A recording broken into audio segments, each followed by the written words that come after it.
সবচাইতে বেশি জান্নাতে প্রবেশ করাবে যে আমল, বিষ্ণু বললেন, এক হচ্ছে আল্লাহর ভয়, আরেক হচ্ছে সর্বোত্তম আচরণ। প্রিয় ভাইরা, ইসলামের মেজাজটাকে চিনে নেন, ইসলামের এসেন্সটাকে বুঝে নেন।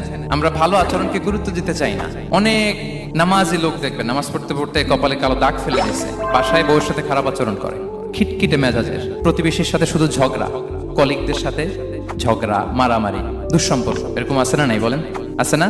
কিন্তু নামাজি, অনেক বড় হাজি, একদিনও কোরআন তেলাওয়াত মিস হয় না।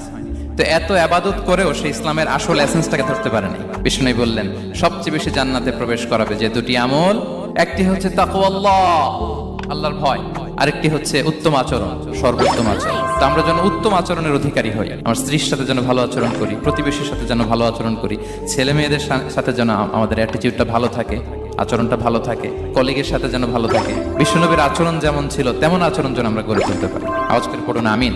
শুনানে আবু দাউদের এক